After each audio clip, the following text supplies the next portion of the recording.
I want you to really try and picture this. Just put yourself completely in this environment for a second. Okay, setting the scene. I like it. Yeah. It is the week before Christmas, December 1973. You are deep in the desolate, snow-covered Scottish Highlands. Oh, wow. Which is a brutal place to be in the winter. Completely brutal. You are miles away from the nearest paved road, miles away from a telephone, and daylight is, it's aggressively starting to fade. And the Highlands in December, I mean, they aren't just cold, they are entirely unforgiving. Right. It's an inherently hostile environment before you even factor in the snow. Right. And we are following two young climbers right into the middle of this landscape. 18-year-old Phil McNeil and his friend Jimmy Dunn. Just two regular guys. Exactly. They've just taken the train to a town called Balloch, hitched a ride up north, and then set out entirely on foot. They're literally hiking 10 miles through freezing, treacherous, cross-country terrain. That is no joke. It's terrifying. Navigating half-frozen streams, sinking into boggy ground that's just hidden under the snow, and their ultimate destination is this place called the Louisbelt Bothy. Right. And for listeners who might not be familiar with the term, a bothy is essentially a basic shelter. Like a hut. Yeah, exactly. Usually an abandoned or ruined building that the owners just leave unlocked, specifically so walkers and climbers can take refuge. The word actually comes from the Gaelic beathen, meaning hut. But it's not a cozy cabin. Oh, absolutely not. Oh. When we say refuge, you really need to manage your expectations. They offer zero modern amenities, no running water, no electricity. The Mountain Bothies Association actually has this saying, in a bothy, your comforts have to be carried in. Basically, you just survive on whatever you manage to stuff into your rucksack. Exactly. You're sleeping on a hard, freezing floor in a sleeping bag, just hoping the roof doesn't leak too much. Right, but Louisbelt, which is pronounced Louisville, by the way, wasn't just some simple stone hut. It was a former Victorian deer stalking lodge. And it had a really heavy, very dark history attached to it. Always a great start to a story. Right. Like a former resident named William Elliott suddenly died there in 1894. And even worse, in April 1890, a deer stalker who lived at the lodge just walked out the front door after breakfast and hanged himself in the attached barn. Wow. So this specific building is sitting in a region already steeped in this incredibly dark, bloody history. I mean, you aren't very far from the site of the 1692 massacre of Glencoe there. The one where all those members of Clan MacDonald were slaughtered? Yes, slaughtered right in their beds. The geography itself in that area just holds a certain, psychological weight. It's an absolute atmospheric pressure cooker. So Phil and Jimmy finally arrive at this ruined lodge, utterly exhausted, totally freezing. They walk up to the front door, and it's locked. Which you said is unusual for a bothy? Very unusual. So they walk around the perimeter, peering through the grimy windows just to see if anyone is inside. And they see something that stops them completely dead in their tracks. It's that disruption of the mundane. Yes. They look into the kitchen, and there are freshly used dishes just sitting in the sink. But the place is completely empty. Creepy. And then they look into the main living room. And sitting right in the middle of this abandoned, freezing ruin is a table bizarrely perfectly set for a full Christmas dinner. In an abandoned bar. In an abandoned bothy. Unpulled Christmas crackers are placed neatly next to the plates. It looked exactly like a family had been sitting down for a holiday meal, and then for some inexplicable reason, fled in an absolute blind panic. Which, if you think about it, defies all logical survival instincts. As we established, they are 10 miles from civilization in the dead of winter. You don't just leave a hot meal. No, you don't run out into the freezing, lethal Highland snow without a jacket, unless whatever is inside that house is significantly more dangerous than the hypothermia waiting for you outside. It makes absolutely no sense, but the temperature is dropping, and Phil and Jimmy desperately need shelter, so they manage to pry open an unsecured window and climb inside. Okay, brave. Or desperate. Probably a bit of both. Phil later recalled that the very second they crossed the threshold, the temperature just plummeted. It wasn't just drafted, it was noticeably unnaturally colder inside the living room of the lodge than it was standing outside in the snow. A localized thermal drop. Classic. Right. So they start exploring the house with their head torches. Every room they check is fully furnished, which, again, highly unusual for a ruined bothy. But then they check the bedroom directly above the living room. Let me guess. Not normal. Not normal at all. It's completely bare. Except, leaning against the far wall is a fully dismantled metal bed frame.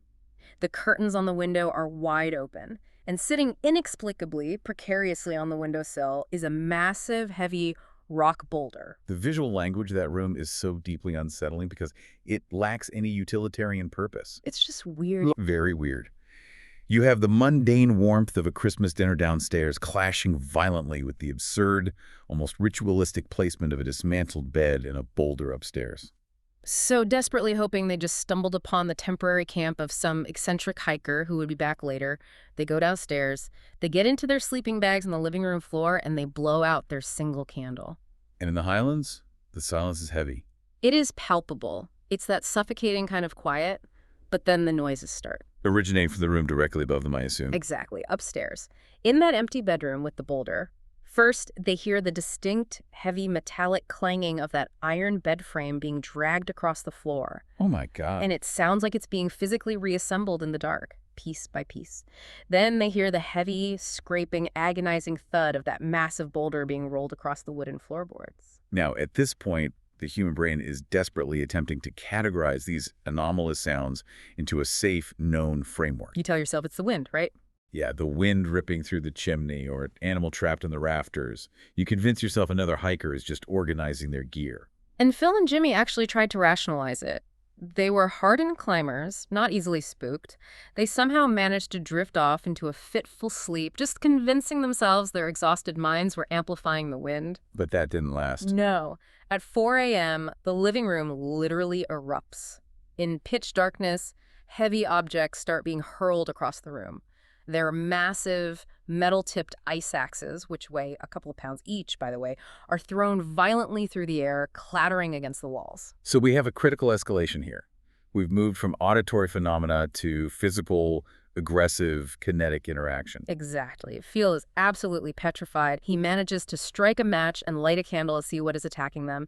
And the very second the wick catches, the candle is violently slapped out of his hand by an unseen force and sent flying across the room. Wow. And then comes the ultimate terror. They hear footsteps, heavy, rhythmic, booted footsteps.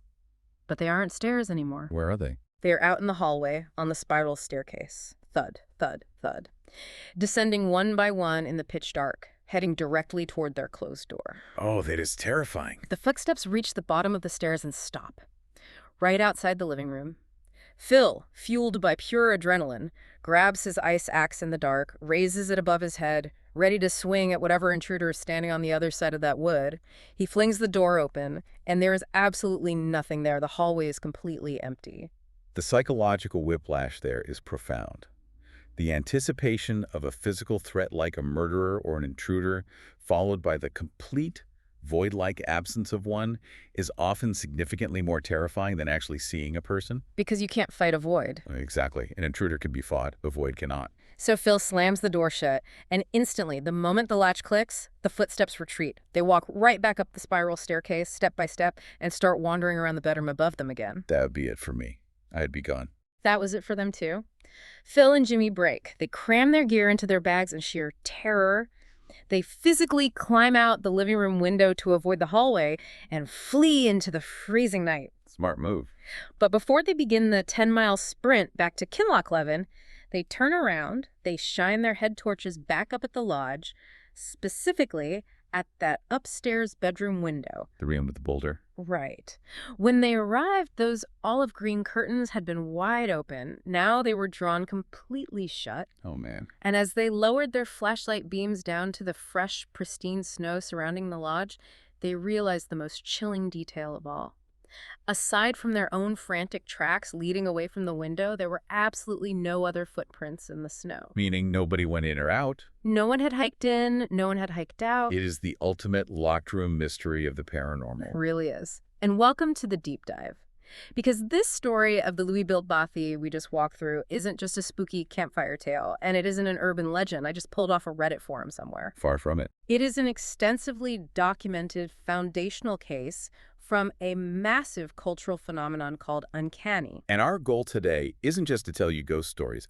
We are dissecting the staggering, unprecedented rise of the prestige paranormal genre. Exactly. We are going to unpack how a simple, well-produced ghost story podcast evolved into a global multimedia empire. I'm talking network television, sold-out arena tours, and massive international spin-offs. To do this, we are looking at a huge stack of sources today. We are pulling directly from the original BBC Uncanny transcripts.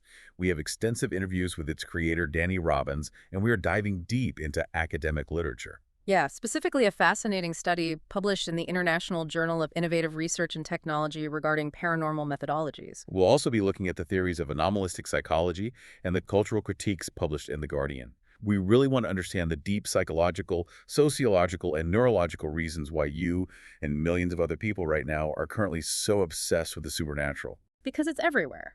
Okay, let's unpack this.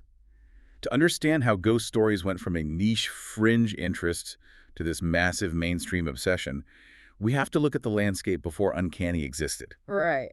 We have to look at how one creator, Danny Robbins, completely flipped the script. Let's talk about the Dark Ages, the pre-Uncanny era, because for a very long time, ghost stories were essentially treated as a joke in mainstream media. Oh, absolutely. Danny Robbins himself described the landscape of the 90s and 2000s as very pantomime-y. Pantomime is the perfect word for it. It is.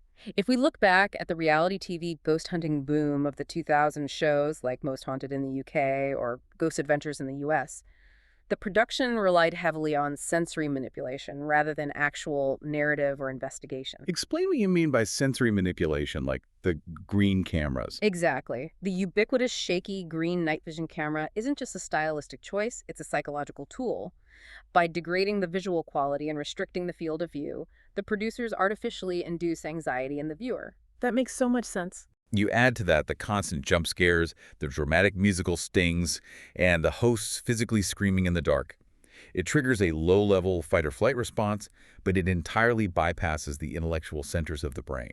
It's cheap calories. It's the fast food of fear. You consume it, your heart rate spikes for a second, but there's no real nutritional value to the story. And because of that fast food approach, there was this massive, pervasive sneeriness from mainstream critics and academics. Oh, the snobbery was intense. Anything labeled paranormal was immediately tossed into the trash bin of sensationalist, lowbrow entertainment. And it didn't help that the field was plagued by very public, very embarrassing controversies. Yes, there's a famous incident that perfectly encapsulates this era. The resident skeptic of the Uncanny podcast, a parapsychologist named Dr. Sran O'Keefe, actually got his start on that hit show Most Haunted. Wait, really? Yeah, and he famously exposed the show's resident psychic medium, Derek Acorah, as an absolute fraud. This is wild. How did he actually do it? O'Keefe suspected Acorah was just being fed information by the producers before filming. So O'Keefe invented a completely fictitious ghost.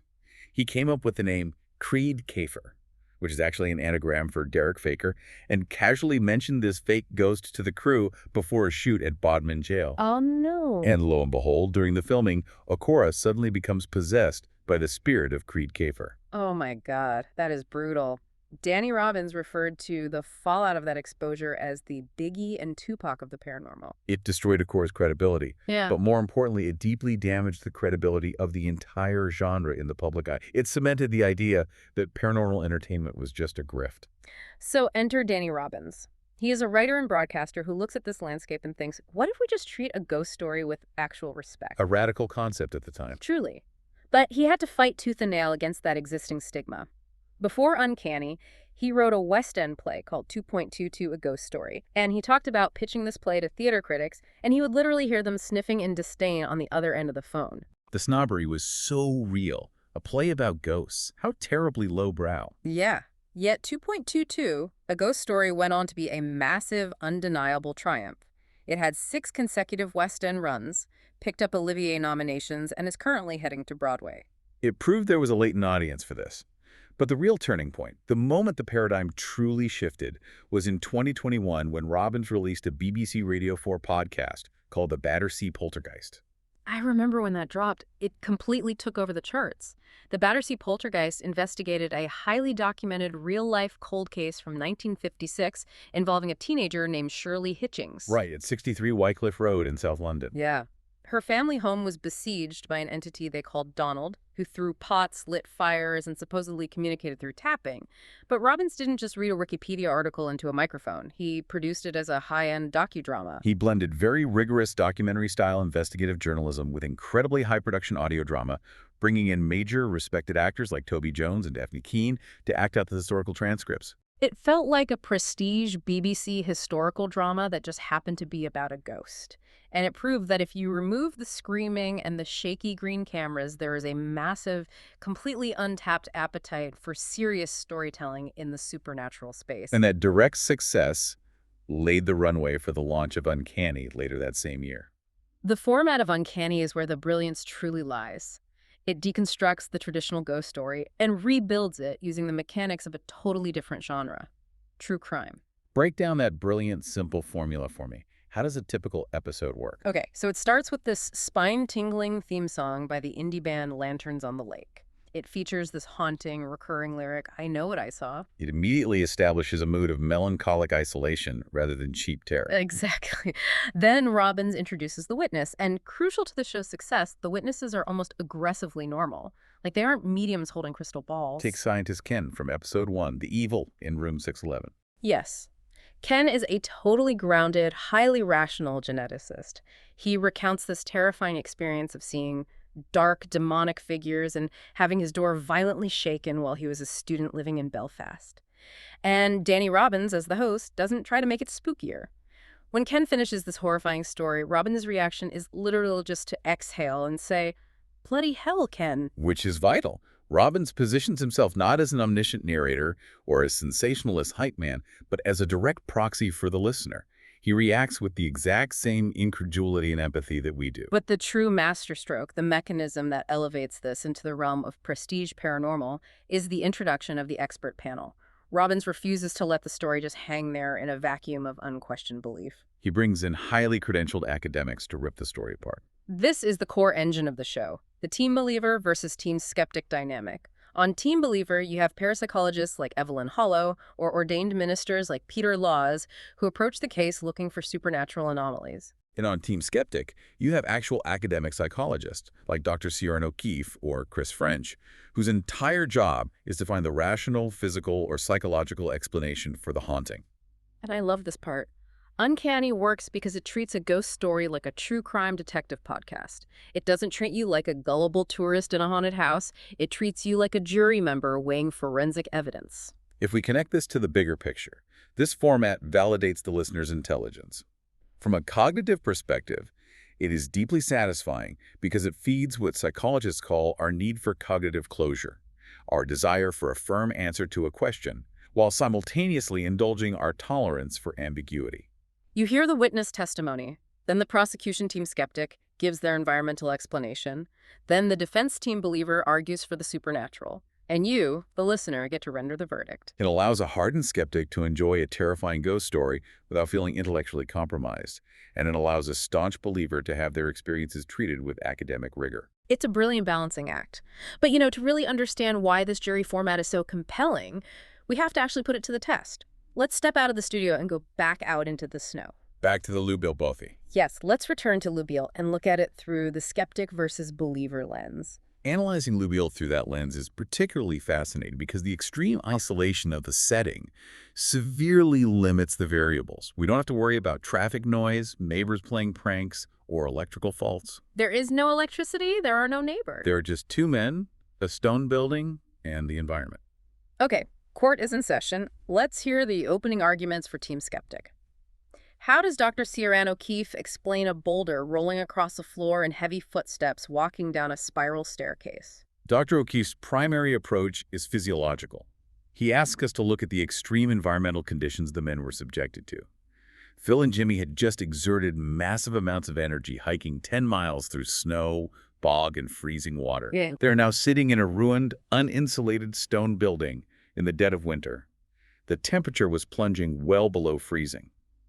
O'Keefe argues that these men were almost certainly suffering from the early stages of hypothermia, compounded by severe physical exhaustion. Wait, I know hypothermia can kill you, but can it actually make you hallucinate footsteps? How does that mechanism even work? It absolutely can. When your core body temperature begins to drop, your body initiates peripheral vasoconstriction. It restricts blood flow to your extremities to keep your vital organs warm. Okay, makes sense. But as the core temperature continues to fall, the brain itself begins to suffer from restricted blood flow and oxygen deprivation. This deeply affects the temporal lobe, which is responsible for auditory processing, and the parietal lobe, which processes spatial awareness. So the brain's hardware is literally glitching because it's freezing to death. Precisely. The early stages of hypothermia cause confusion, altered consciousness, and severe judgment impairment. In this altered, vulnerable state, your brain desperately tries to process random environmental stimuli. Like the wind. Exactly. A sudden gust of wind howling down the chimney is misinterpreted by a glitching temporal lobe as a human voice. The wood of the ruined building expanding and contracting in the extreme cold sounds like a footstep. Okay, I can see how exhaustion and cold might make you misinterpret a banging shutter. But what about the specific sound of the heavy boulder scraping across the floor? O'Keefe brings up a brilliant comparison case to address this. He points to the famous haunting of the Ben Alder Cottage, another remote Scottish bothy. What happened there? For years, climbers reported terrifying, booming, paranormal banging noises coming from the walls of the cottage at night. People were terrified to sleep there. It turned out there was zero supernatural activity. It was just a local red deer stag that had developed a habit of repeatedly hitting its heavy antlers against the side of the stone wall to scratch an itch. Wow. So O'Keefe is suggesting the heavy furniture noises at Louisville could have been an animal on the roof or in the rafters, amplified by the acoustics of an empty stone house and filtered through the paranoid, hypothermic brains of two exhausted climbers. Yes. And to explain the deep, rhythmic thudding of the footsteps, O'Keefe introduces the concept of infrasound. Infrasound, like sound waves that are too low for humans to hear? Exactly. Human hearing typically ranges from 20 hertz to 20,000 hertz. Anything below 20 hertz is infrasound. We can't hear it, but we can physically feel it. O'Keefe notes that there are several massive hydroelectric power schemes operating in that region of the highlands. Wait, really? Yeah. Massive turbines pushing thousands of gallons of water create intense, low-frequency vibrations that can travel for miles through the bedrock. But how does a vibration make you think there's a ghost on the stairs? This is where the physics meets biology. Infrasound at specific frequencies around 18.98 hertz matches the resonant frequency of the human eyeball. No way. Yes. If you're exposed to infrasound at that frequency, your eyeball physically begins to vibrate in its socket. This causes visual smearing, seeing shadows out of the corner of your eye, and a deep visceral feeling of dread, anxiety, and the distinct sensation of being watched. That is incredible. So Team Skeptic is building a very solid case. You have a freezing brain hallucinating due to restricted blood flow, an animal scratching at the roof, and invisible vibrations from a hydroelectric dam making their eyeballs shake. Case closed, right? You would think so. Until Team Believer takes the stand. And this is where my skepticism starts to really crack. Because Evelyn Hollow, the parapsychologist, steps up and completely dismantles the environmental argument. She points out a very inconvenient truth for Team Skeptic. Scotland is, as she puts it, saturated in the paranormal. It's statistically one of the most haunted countries on the planet. Right. And she argues that what happened at Louisville wasn't a trick of the wind. It was a massive, violent poltergeist manifestation. And her strongest piece of evidence isn't actually what happened inside the freezing boothie. It's what happened after they left. Because the phenomena did not stay at Louisville. This is the detail that keeps me up at night. The story didn't end when Phil and Jimmy ran out into the snow. The haunting attached itself to Phil and followed him home. To Glasgow. Yes, to 39 Gibson Street in Glasgow. At the time, Phil was living in a shared flat with a fellow climber named Bill. Now, Gibson Street already had a deeply unsettling reputation in the local lore. Back in the 1950s, two American university students had supposedly experienced intense poltergeist activity in that exact building, but Phil had always dismissed it. Until he returned from the bothy. Right. For the first 6 months of 1974, Phil is living in a state of constant low-level terror. He is plagued by the undeniable, heavy sensation that he is never truly alone in his own flat. The air feels thick, and then the physical manifestations, the psychokinesis, starts. What happened? One day, Phil pulls back the edge of the carpet in the living room, and underneath it, he finds a cross meticulously folded out of old newspaper. And right in the center of the cross is a dark, dried blood stain. From a psychological profiling perspective, discovering an object like that hidden in your own home is an incredibly invasive, highly specific form of terror.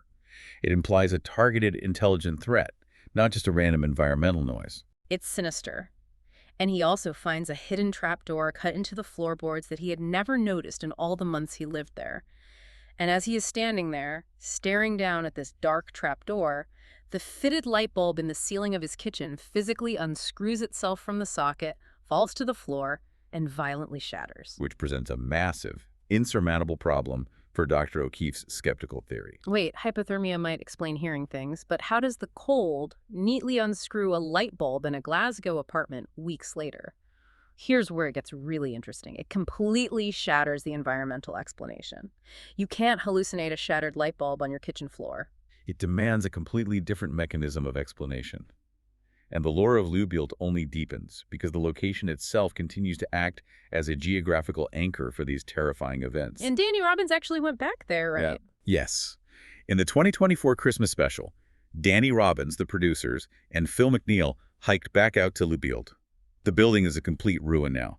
The roof has completely caved in. But the most shocking part of the episode wasn't the return to the site. It was the introduction of a brand new, completely independent witness named John Beach. The introduction of John Beach changes the entire dynamic of the case. In any investigation, finding independent, unprompted corroborating evidence is the gold standard. And John Beach is not a prone-to-panic conspiracy theorist. No, he's a highly respected historian working at the National Museums of Scotland. Very credible, very rational. In the late 1980s, over a decade after Phil's encounter, John and his climbing partner Colin were caught in a massive apocalyptic storm in the Highlands. Gale force winds, torrential freezing rain. Desperately needing shelter, they retreat to Lubeelt. They find the heavy front door standing wide open.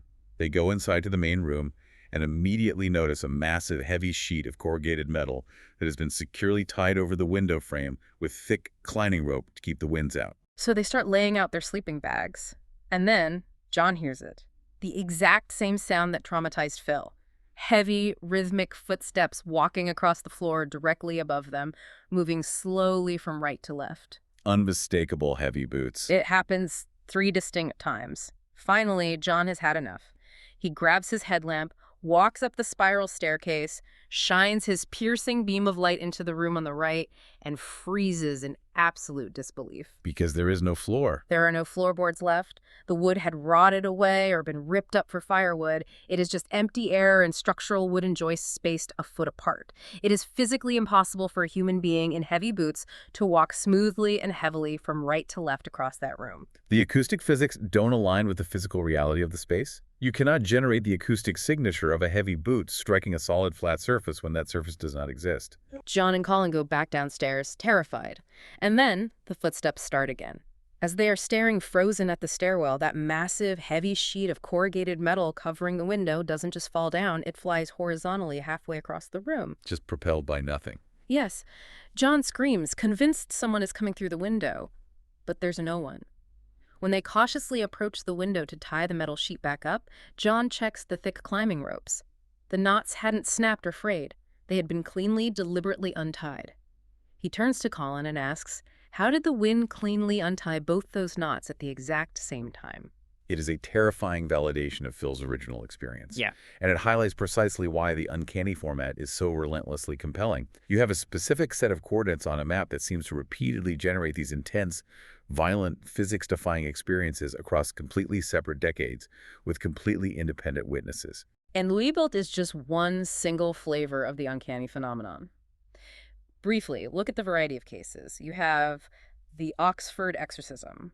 Early 90s, 3 highly educated theology students sharing a house in Oxford are tormented by an entity, leading to a botched, unsanctioned exorcism. You have Harry Cold, where a young student treats a Ouija board like a party game and receives terrifying phone calls from an entity detailing things it couldn't possibly know. And then my favorite, the Bear Park poltergeist. A County Durham pit community house where an unseen force constantly shakes dressers, violently rings the doorbell, and repeatedly flushes the upstairs toilet. Danny Robbins actually tried to rig his own toilet to flush itself to test the skeptic theory, and he failed so miserably he had to call an emergency plumber. His dedication to the scientific method is commendable. But looking at all these cases brings us to a much deeper juncture in our deep dive. Why are these specific stories resonating now? Right. We move from the individual cases to the broader academic and psychological struggle within all of us. Why do we want or need to believe? To truly understand this cultural shift, we need to examine the academic research. There is a fascinating study published in the International Journal of Innovative Research and Technology that analyzes paranormal methodologies, and their primary conclusion is stunning. Modern paranormal investigation fundamentally functions as a spiritual practice. Wait, a spiritual practice. I'm struggling to connect those dots.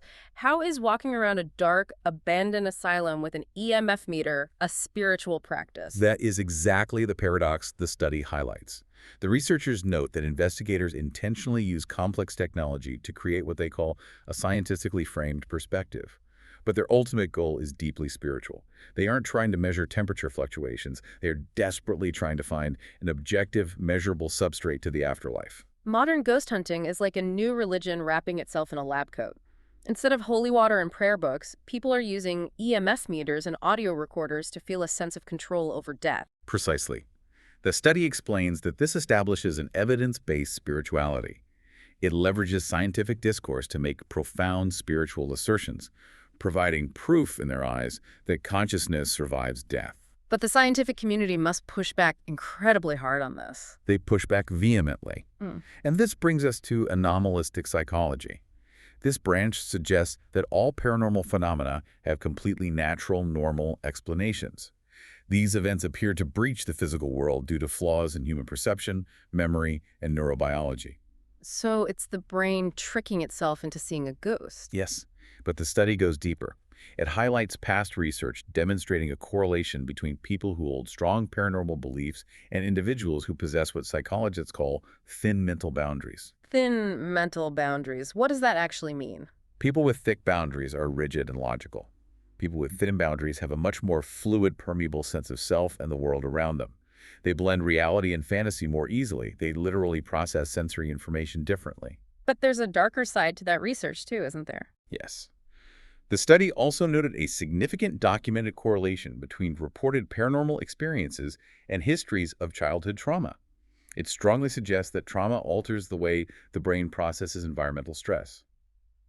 Are these extreme phenomena actually elaborate psychological defense mechanisms? So from a psychological standpoint, the violent poltergeist isn't a demon. It is the witness's own unresolved, internalized trauma projecting itself outward. The mind creates the monster because it's easier to fight a ghost than it is to process the trauma. That is the ultimate skeptical psychological view. But we also have to consider the cultural timing. Why is there a massive spike in this belief right now? Well, Uncanny launched in late 2021, right during the COVID-19 pandemic, a time of peak global anxiety. Add in economic downturns, the inflation crisis, and the looming threat of global conflict, a third world war.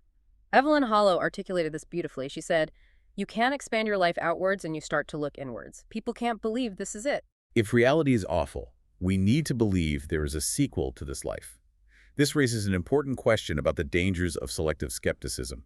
The paranormal fills the void left by the decline of organized religion, offering a sense of transcendent wonder in an otherwise bleak, hyper-rational world. And this deep-seated human need for mystery and community is exactly why Uncanny couldn't remain just an audio experience. It had to manifest in the physical world, leading to its explosion as a live, communal empire. The scale of this franchise's success is genuinely staggering. Over 50 million total downloads and streams. It consistently tops the BBC charts. Evelyn Hollow noted, "It's listened to more than the news." And the live experience is wild. They started with 250 people in 2,000-seat venues, and now they pack out legendary arenas like the London Palladium. The 2023-24 I Know What I Saw tour played to over 50,000 people across 51 cities, and the upcoming 2025-2026 Fear of the Dark tour is already massive. What's truly unique is the diverse audience. It's a harmonious mix of millennials, boomers, and Gen Z. Families use the podcast to bond.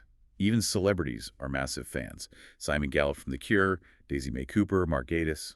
And Danny Robbins made a beautiful observation about this community, the healing power of disagreement. In a highly polarized, divided world where people constantly argue, the Uncanny fan base is unique. They are totally polarized on the subject of ghosts, yet they gather together, enjoy the debate, and peacefully agree to disagree. Think about that for a second. What stands out to you? In an era where online debates destroy friendships, thousands of people are paying to sit in a dark room together just to happily disagree about whether a ghost flushed a toilet. It is a remarkable sociological achievement. But what happens when this highly specific British format is exported to entirely different cultures? Ah, yes. Uncanny USA. Total culture shock.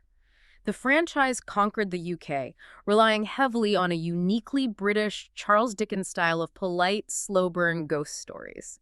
But in the US, the listener base engages with the paranormal very differently. Danny Robbins noted a shocking trend. In at least 3 US episodes, witnesses tried to shoot the ghosts. Let's break down case one of the USA series, The Flood. A teenager named Marcus in rural Georgia uses a Ouija board inherited from his voodoo-practicing aunt. During a blackout, a figure appears at the window saying, "I can see you both." And Marcus doesn't run or hide. He grabs an old rifle and pulls the trigger. It fails to fire, but he tried to shoot a ghost. What's fascinating here is Evelyn Hollow's concept of supernatural sociology. Different cultures respond to the unknown using their own cultural scripts. A Christian might seek an exorcism, a British student might politely run away, while someone in a gun-centric rural American culture might literally take up arms against an apparition. So what does this all mean? It perfectly proves the point that we project our own culture onto the unknown. A British ghost gets a cup of tea thrown at it, and an American ghost stares down the barrel of a shotgun. Exactly. And this realization has allowed the franchise to expand globally. Sweden bought the rights and made Kalikora, hosted by Jack Werner. Germany is producing a TV series. To keep feeding the beast, Robbins launched the Uncanny YouTube channel and Cold Cases series, looking at the Black Monk of Pontefract and the Barney and Betty Hill UFO abduction. Regardless of how we react, the underlying trigger, the fear of the dark and the need to know what lies beyond, is a universal human constant. Let's briefly recap. We started shivering in a Scottish bothy in 1973, explored the psychological reasons why our brains might invent ghosts to deal with trauma and global anxiety, and ended up looking at a multi-million-dollar global franchise that unites skeptics and believers in sold-out theaters. Whether you are firmly team believer or rigidly team skeptic, the success of Uncanny proves that humanity still desperately needs mystery. We want to be detectives of the unknown. We learned today that belief in the paranormal spikes during times of global crisis, war, and economic anxiety. We use ghosts as an escape hatch from the real world. So, consider this. If humanity ever actually achieves world peace and total economic stability, what happens to the ghosts? Will the spirits finally vanish, or will we just stop needing to look for them in the dark? It's a profound thought to leave on. Thank you so much for taking this deep dive into the source material with us today. Keep your minds open and maybe leave a light on tonight.